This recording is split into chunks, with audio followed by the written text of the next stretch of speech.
I never thought I would experience pregnancy more than twice, but I was wrong. No, I'm not pregnant again. I am, however, exhibiting many of the same symptoms. When I found out I was pregnant the first time, the wheels started turning immediately. I started wondering about so many things. Were Jim and I ready for this change?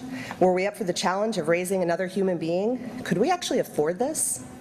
Of course, those were only some of the questions, and it was a little late to be asking those questions anyway. We put lots of time into figuring out our name choices.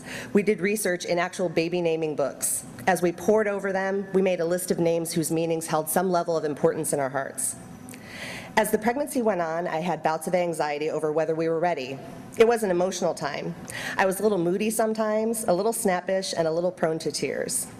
And it was a little bittersweet, admittedly, as I slowly really came to the realization that our days of having privacy or sleep were quickly coming to an end.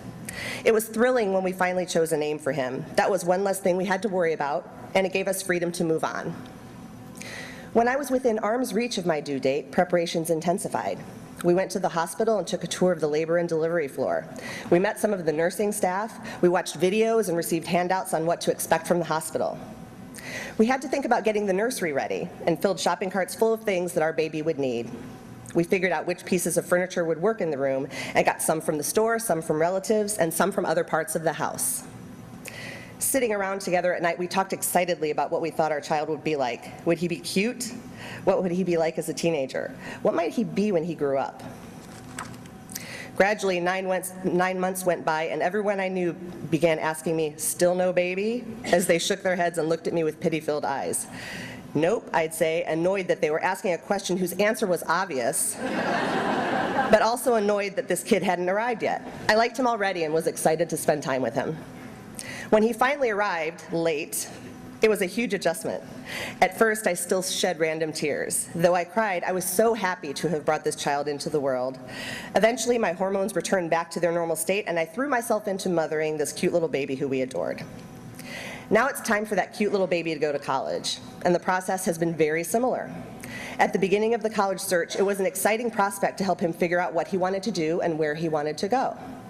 At the same time, the reality hit that my job, completing mothering phase 1, was coming to an end. I started to ask myself lots of questions. Were Jim and I ready for this change? Were we ready to be -1 in our day-to-day family life? Could we actually afford this? Of course, those were only some of the questions, and it was a little late to be asking those questions anyway. When the three of us started researching colleges, we really researched. We pored over books that profiled various schools. We made note of the ones that offered his desired major and focused on those. As time has marched on, I've had bouts of anxiety over whether I'm ready. It's an emotional time. I've been a little moody sometimes, a little snappish, and a little prone to tears. And it's been a little bittersweet, admittedly, as I've slowly really come to the realization that my days of having no privacy or sleep will eventually come to an end. When he began to narrow down his college choices, we went on a couple of fact-finding missions so we could tour the schools. We were shown the classrooms, labs, cafeterias, and dorms. We met some of the professors and support staff. We watched videos and received handouts on what to expect from the schools. It was thrilling when he finally chose a college, because that was one less thing we had to worry about, and it gave us freedom to move on. We've had to think about getting his dorm room together and filled shopping carts full of things that our son would need. We figured out which pieces of furniture would work in the room and got some from the store, some from relatives, and some from around the house. Sitting around at night, Jim and I have had lots of conversations about what kind of college student he'd be. Would he still procrastinate? Would he make good decisions? Would he get along with his roommate?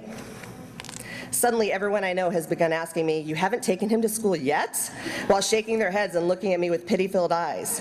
"Nope," I've answered, annoyed that they were looking at me that way while asking me that question. And then I've sighed heavily while filling them in on the fact that he's due to leave much later than everyone else. When he finally goes, somewhat appropriately on Labor Day, it will be a huge adjustment. Will I cry? Yes, but not for the reason you think. People say good parents make themselves obsolete. I know without a doubt that I have done a great job mothering my son from baby to young man. I don't have a problem with him not needing me as much. I know he still needs me, just in different ways from before. So why will I cry? I'll cry because I like him and I'll miss him. The thought of not seeing him daily after 18 years of doing so, complete with all of his silly jokes, interesting observations, thoughtful acts of kindness, responsible behavior, contagious laughter, and everything else that is part of his whole being feels physically painful to me. But of course I'll adjust. He's not leaving the family, just the house. Our relationship is moving into a new phase, and this is a happy time.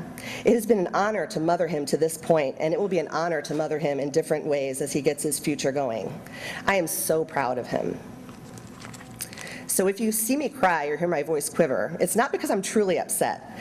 There's a little bit of sadness on the top layer, but underneath, it's happiness. Just as it was so joyful to bring him into the world, it's so joyful to be able to send him out in it. A few extra hugs might be helpful, though. Thank you.